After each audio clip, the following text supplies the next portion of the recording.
ठंड में छत पर आलू पराठे। आज तो बाहर कितना ज्यादा कोहरा है। हाँ यार, मेरे तो हाथ पांव बिल्कुल जम रहे हैं। प्रीति और नेहा सुबह सुबह टहलने जाया करती थी, लेकिन अब बढ़ती सर्दी की वजह से अब से हम टहलना जरा कम करेंगे। इतनी सर्दी में बिल्कुल मन नहीं करता बिस्तर छोड़ने का। आज भी मैं बिल्कुल नींद में ही घूम रही हूँ। हाँ यार, तूने तो मेरे मन की बात छीन ली।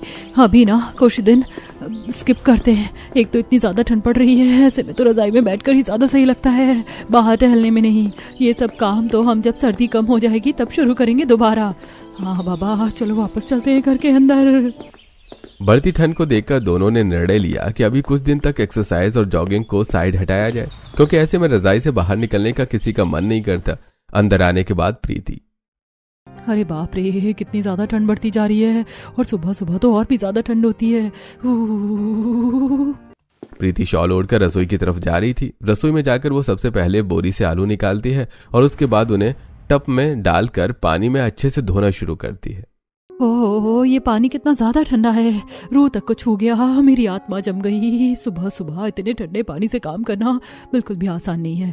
हमें तो ठंडे पानी से काम करने का अवार्ड मिलना चाहिए, हम सभी बहुओं को। इस तरह प्रीति ठंड में ठिठुरते हुए सबसे पहले आलू को धोती है। उसके बाद उन्हें उबालने के लिए कुकर में रख देती है।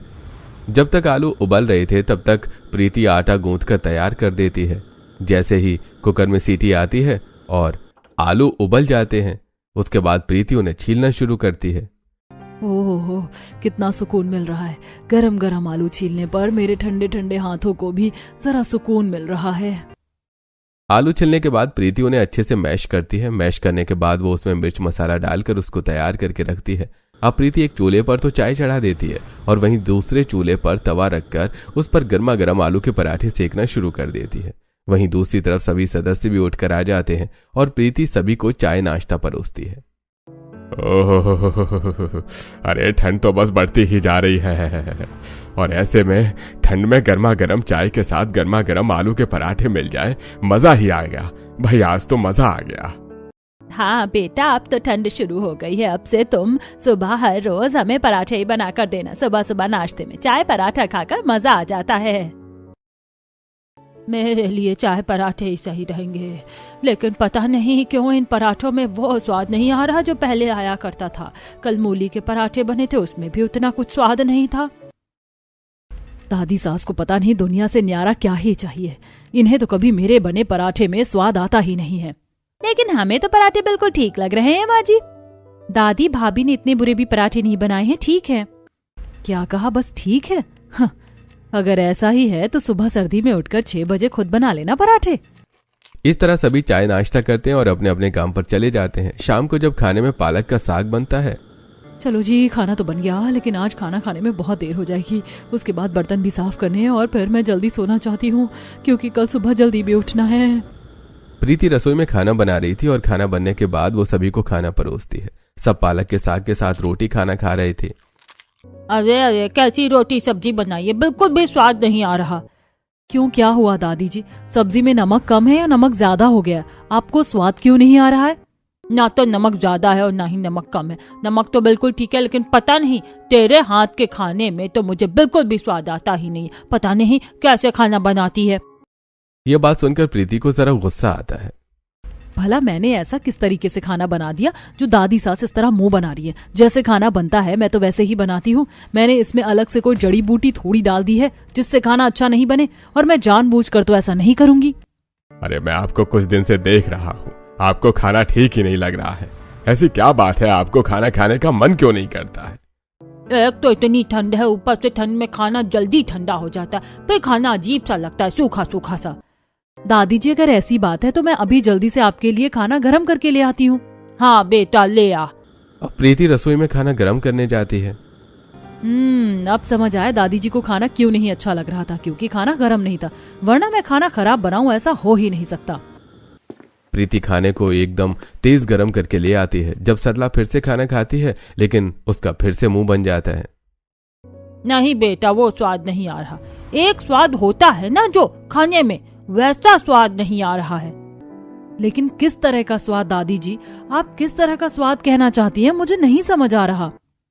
हाँ माँ, आप जरा ठीक से बताइए कि आप कौन से स्वाद के बारे में बात कर रही हैं। अरे जैसा स्वाद पहले खाने में आता था वैसा आजकल के खाने में बिल्कुल भी नहीं आता है। अच्छा तो ऐसी बात है। अब माँ जी पहले की सब्जी भी बहुत अलग होती थी, आजकल वैसे ही ताज़ा फ्रेश सब्जी कहाँ आती है। नहीं बेटा, सब्जी तो अभी भी ताज़ा ही होती है। पहले की बात में तो कुछ ज्यादा ही दम होता था, कुछ अलग ही बात होती थी खाने की। पहले का तो आप पूछो ही मत माँ। पहले तो मुझे भी आपके हाथ का खाना कितना अच्छा लगता था, लेकिन अब वैसा स्वादिष्ट खाना कहीं खाने को मिलता ही नहीं है। सब इनडायरेक्ट क्या कहना चाहते हैं कि मैं ज्यादा अच्छा खाना नहीं बनाती हूँ? तब से मेरे खाने में कमी ही निकाले जा रहे हैं। इस तरह बात करते हुए सभी खाना खा लेते हैं और सब अपने अपने कमरे में जाकर सो जाते हैं। वहीं दूसरी तरफ प्रीति रात को ठंड में ठंडे पानी से रसोई में बर्तन साफ कर रही थी। बाप रे, कितनी ज्यादा ठंड पड़ रही है। एक तो मैं हर रोज सभी के लिए इतना स्वादिष्ट खाना बनाती हूँ, उसके बाद मुझे हर रोज बस यही सुनने को मिलता है कि खाने में स्वाद नहीं आ रहा, खाने में वो पहले वाला स्वाद नहीं है। अरे अब दुनियादारी में पहले वाली बात थोड़ी है, सब कुछ पहले जैसा नहीं हो सकता। पता नहीं कौन से अलग नखरे लेकर बैठे हैं मेरे ससुराल वाले। इस तरह बर्तन साफ करने के बाद प्रीति अपने कमरे में सोने चली जाती है, जहां रोहन भी अपने ऑफिस का लैपटॉप पर काम कर रहा था। प्रीति डायरेक्ट जाकर सोने के लिए लेट जाती है। तब रोहन कहता है, तुम भी कमरे में आती ही रजाई में घुस जाती हो। बस रोहन ने इतना कहा ही था कि आगे वो कुछ बोल भी नहीं पाया कि तभी प्रीति उसकी बात को बीच में काटते हुए गुस्से में तिलमिलाते हुए कहती है, अब मैं पूरा दिन ठंड में काम करती रहूं और रात को जाकर आराम से बिस्तर में लेट भी नहीं सकती। अब क्या इतना भी हक नहीं बनता मेरा कि पूरा दिन तो मशीन की तरह मैं काम करती रहती हूँ? अब क्या रात में भी काम करती रहूं? प्रीति को इतना भड़कता हुआ देखकर रोहन कहता है, अरे अरे क्या हो गया, तुम तो जरा सी बात पर बहुत ज्यादा भड़क गई। अरे शांत हो जाओ, मैंने तुम्हें काम करने के लिए कब कहा? मेरी कहने का मतलब था कि हम दोनों साथ में मूवी देखेंगे और तुम सोने के लिए रजाई में लेट गई, लेकिन तुमने मेरी बात ही पूरी नहीं होने दी। प्रीति का जरा गुस्सा शांत होता है, तब वो कहती है, माफ करना, मैंने बिना वजह चिल्ला दिया, लेकिन मुझे अचानक से बस गुस्सा आ गया था। आजकल मैं तुम्हें देख रहा हूँ कुछ ज्यादा चिड़चिड़ी रह रही हो, बात क्या है? बस यही कि खाना बनाती हूँ इतनी मेहनत से, लेकिन किसी को मेरे हाथ का खाना पसंद ही नहीं आता। दादी जी हमेशा बोलती कि मेरे हाथ के खाने में वो स्वाद नहीं है जो पहले खाने में होता था, या खाना खाकर उन्हें बिल्कुल भी मजा नहीं आता। पहले सिर्फ दादी जी कहती थी, आज लेकिन बाकी सबने भी कह दिया। अरे बाबा, तुम्हें इतना सोचने की जरूरत नहीं है, तुम बहुत ही स्वादिष्ट खाना बनाती हो और मुझे तुम्हारे हाथ का खाना बहुत अच्छा लगता है। मुझे ही नहीं, मैं तुम्हारा बनाया हुआ लंच ऑफिस में लेकर जाता हूँ तो वहां पर भी सबको तुम्हारे हाथ का खाना बहुत अच्छा लगता है। बस अभी सर्दी है तो शायद हो सकता है कि उन्हें गांव के देसी खाने की याद आ रही हो, बस इतना मत सोचो। चलो अब सो जाते हैं। इतना कहकर रोहन और प्रीति दोनों सो जाते हैं। अगले दिन सुबह जब प्रीति सुबह उठती है तो वो रसोई में खाना बनाने जा रही थी, लेकिन तभी शांति जाकर उसे रोक देती है। अरे बेटा रुक, तुझे रसोई में जाने की जरूरत नहीं है, तुम मेरे साथ चलो। लेकिन क्यों मम्मी जी, रसोई में क्यों नहीं जाना? खाना बनाने के लिए तो रसोई में ही जाना होगा ना, या फिर पहले मुझे कोई और काम करना है? अरे बेटा इतने सवाल जवाब मत कर, मेरे साथ चल, हमारे पास तेरे लिए एक सरप्राइज है। क्या कहा, सरप्राइज है? तो फिर चलो। अब सरप्राइज का नाम सुनकर तो प्रीति बहुत खुश हो जाती है और अपने सास के साथ चलती है। दोनों ऊपर छत पर जा रहे थे। लगता है मम्मी जी आपने मेरे लिए कुछ ज्यादा ही अच्छा ग्रैंड सरप्राइज प्लान किया है, इसीलिए छत पर लेकर जा रही हो। बेटा बहुत ही अच्छा सरप्राइज है। ऊपर छत पर पहुंचने के बाद प्रीति देखती है कि एक छोटी सी चारपाई पर उसकी दादी सास सरला कंबल ओढ़ कर बैठी हैं और वहीं पर एक अच्छा सा छत पर मिट्टी का चूल्हा बना है। ये छत पर मिट्टी का चूल्हा यहाँ कैसे आ गया? अरे आया क्या, खुद चल कर है, हमने बनाया है बेटा। हो अच्छा ठीक है, हाँ पहले मुझे मेरा सरप्राइज दिखा दीजिए। मेरा सरप्राइज कहाँ पर है? अरे बेटा यही तो सरप्राइज है तेरे लिए। क्या कहा? छत पर चूल्हा मेरे लिए सरप्राइज है? हाँ बेटा बिल्कुल, यही सरप्राइज है तेरे लिए। ये सुनकर प्रीति उदास हो जाती है और मन में सोचती है, हे भगवान, सरप्राइज के नाम पर इन्होंने मुझे कितना बड़ा धोखा दिया है। एक छत पर चूल्हा भी भला सरप्राइज हो सकता है? देख ले बहू, छत पर इस चूल्हे को अच्छे से, अब से तुझे इसी के ऊपर खाना बनाना। मैं कहती थी ना कि खाने में वो स्वाद नहीं आता। अब मुझे समझ आया कि पहले हम लोग चूल्हे पर देसी खाना बनाते थे, इसीलिए खाने का स्वाद दुगुना हो जाता था। अब कहाँ वही गैस की रोटियां, उनमें तो बिल्कुल भी स्वाद नहीं आता। चल अब जल्दी से शुरू हो जा, चूल्हे पर हमें बढ़िया बढ़िया गरम गरम आलू के पराठे बनाकर खिला दे आज तो। क्या कहा? अब मुझे इस छत पर चूल्हे पर खाना बनाना होगा? बाप रे, यहाँ तो बहुत ठंड लगेगी। हाँ बिल्कुल, इसीलिए तो हमने तेरे लिए चूल्हा बनाया और छत पर कोई ठंड नहीं लगेगी जब सामने चूल्हा जलेगा। हाँ बेटा, जा रसोई से नीचे आटा गूंथ कर और बाकी का सारा सामान ले आओ, उसके बाद छत पर ही खाना बनेगा आज से, वो भी चूल्हे पर। मुझे तो बहुत एक्साइटमेंट हो रही है। अब ये सब सुनकर सुबह सुबह प्रीति का मुंह बन जाता है। वो जल्दी से नीचे जाती है और एक परात में आटा गूंथना शुरू करती है। सुबह सुबह मुझे उल्लू बना दिया। मुझे लगा पता नहीं ऐसा कौन सा बड़ा सरप्राइज मिल रहा है मुझे, लेकिन मैंने भी कितनी बड़ी गलतफहमी पाली। मुझे भी भलाई ये लोग कोई अच्छा सरप्राइज दे सकते हैं। हाँ, तौबा तौबा, सुबह सुबह सारा मूड खराब कर दिया। सरप्राइज दिया भी तो क्या, एक चूल्हा बनाकर। अब प्रीति को गुस्सा आ रहा था, लेकिन वो कर भी क्या सकती थी। आटा गूंथने के बाद वो परात में आटा लेकर ऊपर जाती है और उसके बाद भी दोबारा नीचे आकर बहुत सारे आलू को अच्छे से ठंडे पानी में टोंटी के नीचे धो लेती है। ओह, कितनी ज्यादा ठंड लग रही है। आलू अच्छे से धोने के बाद वो कुकर में पानी डालकर उन्हें डाल देती है। फिर एक हाथ में कुकर को लेकर और दूसरे हाथ में मिर्च मसाला लेकर छत पर जाती है। ऊपर जाने के बाद चलो जल्दी से शुरू हो जाए, और हमने तेरे लिए लकड़ी भी मंगवा लिया। आग जला दे और इसी पर आलू उबालने के लिए रख दे, तो इसका स्वाद और अच्छा आएगा। अपनी दादी सास के कहे अनुसार प्रीति आग जलाना शुरू करती है, लेकिन उसने पहले कभी चूल्हे पर काम नहीं किया था, इसलिए उसे आग नहीं जलाई जा रही थी। अरे बेटा, तुझे आग जलाना भी नहीं आता? ला देख, तुझे आज मैं सिखा देती हूँ। शांति 2-3 कागज लेती है और लकड़ी के ऊपर लगाकर सबसे पहले कागज में आग लगाती है और उसके बाद लकड़ी को उसमें जलाना शुरू करती है। धीरे धीरे लकड़ी भी आग पकड़ लेती है और इस तरह चूल्हे में आग लग जाती है। देखा ना, तूने अच्छे से सीख ले। आज के बाद तुझे छत पर चूल्हे पर ही खाना बनाना है। पता नहीं कैसे अजीब ससुराल वाले हैं, ऊट पटांग चीज करवाते हैं। अब मैं उनके लिए छत पर चूल्हे पर खाना बनाना सीखूं और आग जलाना सीखूं, हद हो गई है। इस तरह प्रीति छत पर बने चूल्हे पर आलू उबालने के लिए रख देती है और जब आलू उबल जाते हैं तो उन्हें छील कर अच्छे से मैश करके उसमें मसाला डालकर मिक्स करती है। चूल्हे की आग जल रही थी, जिसकी वजह से धुआं हो रहा था और प्रीति की आंखों में धुआं जा रहा था। ओए माँ, मेरी तो आंख फूट गई। मेरी आंखों में इतना ज्यादा जलन हो रही है, बहुत ज्यादा धुआं है ये तो। अरे बहू, इतनी भी नाजुक मत बन, हल्का फुल्का धुआं ही तो है। जब धीरे धीरे चूल्हे पर काम करेगी ना तो अपने आप आदत पड़ जाएगी। फिर वो सभी के लिए गर्मा गर्म पराठे बनाना शुरू करती है, साथ में वो उनके लिए चाय भी बना देती है। ओहो, कितनी अच्छी खुशबू आ रही है। जा एक काम कर, बाकी सबको भी आज छत पर ही बुला ले। आज हम सब छत पर बैठकर चूल्हे के सामने खाना खाएंगे। अपनी सास की बात सुनकर प्रीति नीचे आती है और सभी को आज खाना खाने के लिए ऊपर जाने के लिए कहती है, जिसे सुनकर रिया हैरानी से कहती है, क्या कहा? आज हमें छत पर ऊपर खाना खाना होगा? लेकिन ऐसा क्यों? क्योंकि मम्मी और दादी जी ने ऊपर हमारे लिए नहीं, मेरे लिए चूल्हा बना दिया है और मुझे उस पर आप सबके लिए खाना बनाना है। अब जिसे भी गर्मा गर्म खाना खाना है वो ऊपर आ सकता है। लेकिन ऊपर तो बहुत ठंडी हवा चल रही होगी और ऊपर हमें तो बहुत ज्यादा ठंड लगेगी, तो ऊपर खाना खाने में बिल्कुल भी अच्छा नहीं लगेगा। अरे बेटा, ऐसा कुछ भी नहीं होगा। ऊपर चूल्हे के सामने बैठकर खाना खाने में तो अलग ही मजा आएगा। इस तरह बाकी परिवार वाले भी छत पर खाना खाने के लिए चले जाते हैं और सभी चूल्हे के सामने बैठकर खाना खाना शुरू करते हैं। खाना तो बहुत ही ज्यादा स्वादिष्ट लग रहा है। हाँ, आज तो खाने में और भी ज्यादा मजा आ रहा है। आज आपको कैसा लग रहा है माँ जी खाना? अरे आज तो मेरा भी दिल खुश हो गया। मुझे भी खाना बहुत स्वादिष्ट लग रहा है, बस इसी चीज की तो कमी थी। इस तरह से भी खुश होकर खाना खा लेते हैं। सब खाना खाकर अपने अपने काम पर चले जाते हैं, लेकिन वहीं दूसरी तरफ प्रीति गुस्से में मुंह फुलाकर छत पर चूल्हे के सामने ही बैठी होती है।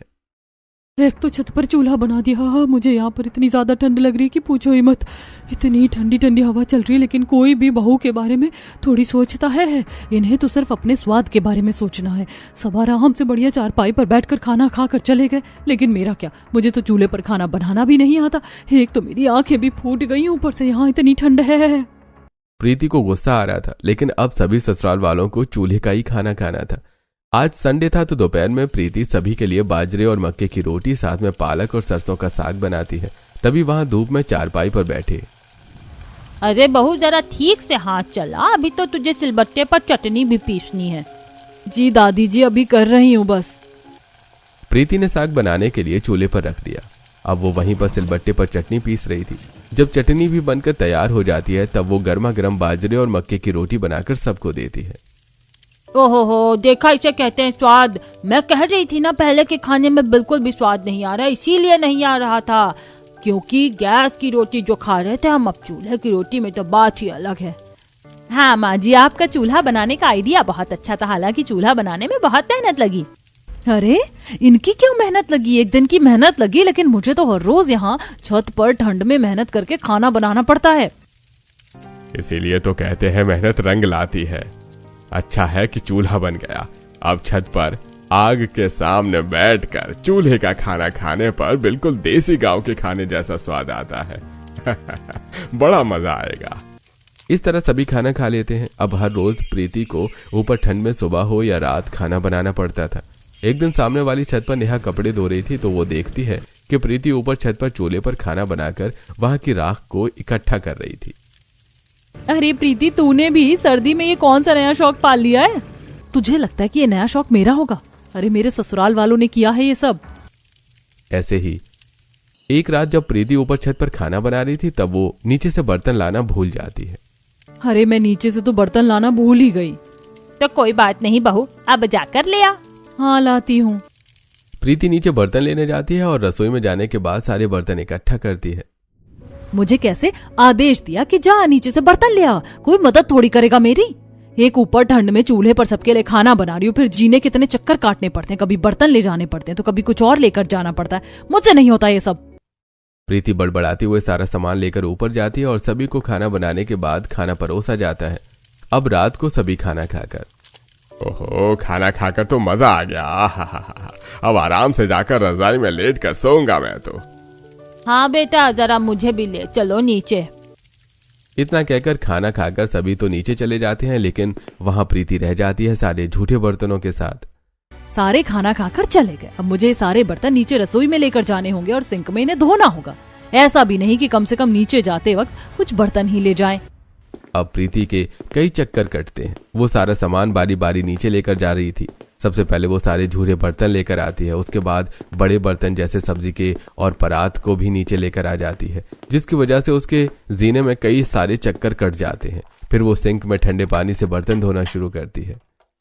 जहाँ पहले मेरा काम रसोई में जल्दी हो जाता था, अब यहाँ पर मुझे 10 चक्कर काटने पर मेरा काम और लेट होता है। एक तो मैंने सर्दियों में जॉगिंग करना इसीलिए छोड़ा था क्योंकि बहुत सर्दी है, रजाई से उठने का मन ही नहीं करता, और यहाँ पर जीने कितने चक्कर काटने पड़ते, मेरी एक्सरसाइज तो यूं ही हो जाती है। ऊपर से इतनी कालिक वाले बर्तन साफ करने पड़ते हैं, चूल्हे पर इतना ज्यादा कालापन जम जाता है बर्तनों में। बर्तन धोने के बाद प्रीति भी सोने के लिए अपने कमरे में चली जाती है और इस तरह दिन गुजर रहे थे और साथ में प्रीति का गुस्सा भी दिन ब दिन बढ़ता जा रहा था। एक दिन प्रीति नेहा के साथ सब्जी लेने बाजार जा रही थी। यार कसम से मैं तो बहुत परेशान हो गई हूँ। परेशान होना तो बनता ही है, तेरे ससुराल वालों ने तुझे इतना परेशान करके जो रखा है, तुझे अपने लिए आवाज उठानी चाहिए। बिल्कुल सही कह रही है, अगर मैंने आज नहीं कहा तो ये लोग हमेशा मेरे साथ ऐसा ही करते रहेंगे।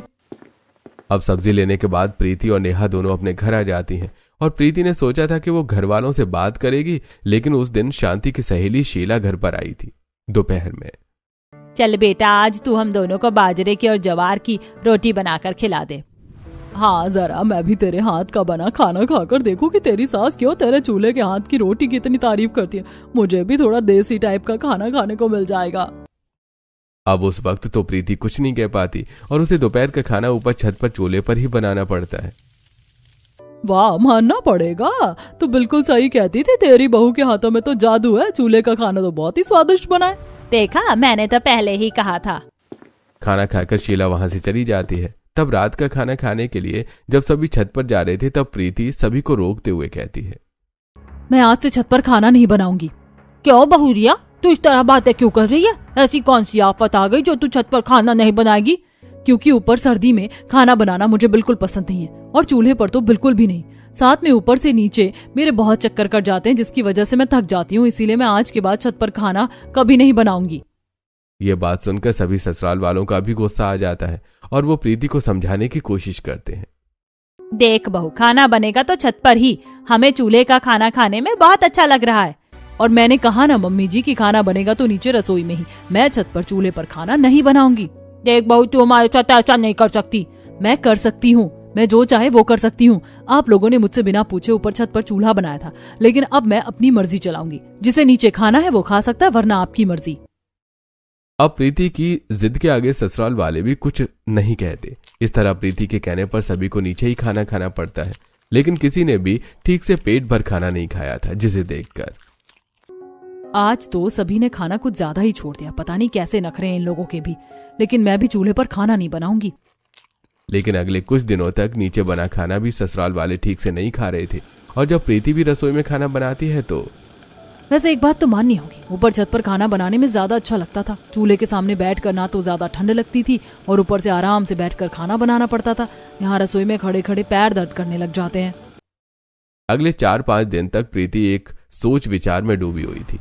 रात को वो कुछ ज्यादा गहरी सोच में थी, जिसे देखकर रोहन कहता है, क्या बात है, आजकल तुम क्या सोचती रहती हो?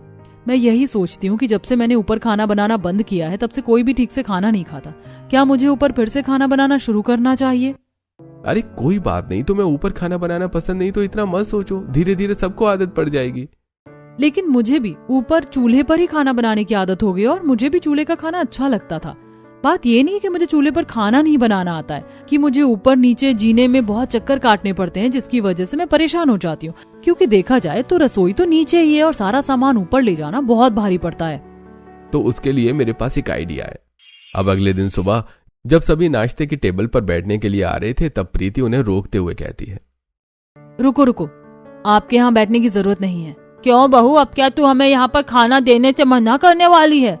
नहीं दादी जी, ऐसा नहीं है। मेरे पास आप सबके लिए एक छोटा सा सरप्राइज है, उसके लिए लेकिन आपको छत पर जाना होगा। नहीं नहीं, मुझे कहीं नहीं जाना। मेरी बुरी हड्डियों में इतनी जान नहीं है कि मैं छत पर जा सकूं।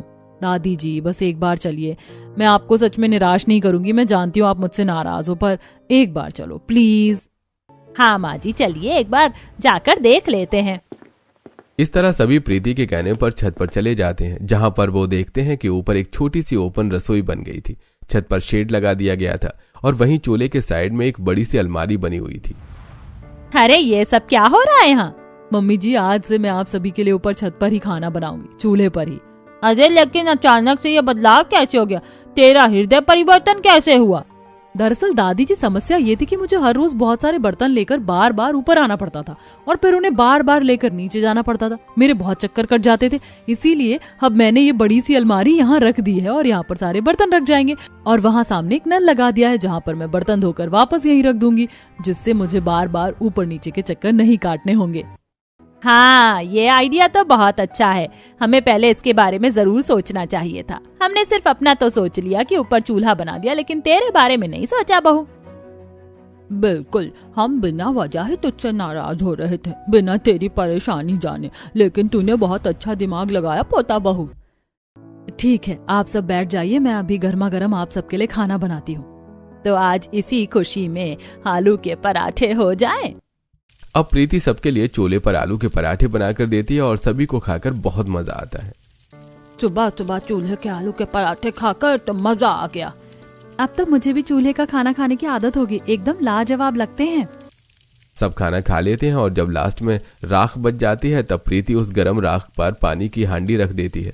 जब तक सभी खाना खाते हैं तो पानी भी जरा गर्म हो जाता है और उसके बाद प्रीति छत पर ही गर्म पानी में बर्तन धोती है। अब गर्म पानी में बर्तन धोने में कितना मजा आ रहा है। ज्यादा गर्म भी नहीं है, नॉर्मल है, लेकिन ना तो इससे गर्म करने के लिए एक्स्ट्रा लकड़ी लगी और ना ही एक्स्ट्रा बिजली। सही उपयोग हो गया। साथ में गर्म पानी से बर्तनों का कालापन भी अच्छे से साफ हो जाता है। हाँ बिल्कुल। बर्तन धोने के बाद वहीं चूल्हे के पास बनी लकड़ी के बने बड़े से कैबिनेट में प्रीति सारे बर्तन सुखाकर रख देती है। तब रोहन उसके पास आता है। अब अच्छा है ना, तुम्हें बार बार ऊपर नीचे जीने के चक्कर नहीं काटने होंगे। सच में आपका ये आइडिया तो कमाल का है। थैंक यू सो मच, आपकी वजह से सब काम बहुत इजी हो गया। थैंक यू नहीं चलेगा, तुम्हें आज रात को मेरे साथ डिनर पर चलना होगा। ओके, बिल्कुल। इस तरह परिवार की ये समस्या भी हल हो जाती है और अब सब हंसी खुशी चूल्हे पर एक साथ बैठकर खाना खाते थे और प्रीति को भी बार बार ऊपर नीचे चक्कर नहीं काटने पड़ते थे। ठंड में छत पर चूल्हे पर सभी अलग अलग तरह का स्वादिष्ट खाना खाते हैं और चूल्हे के खाने का मजा लेकर सर्दियां बिताते हैं।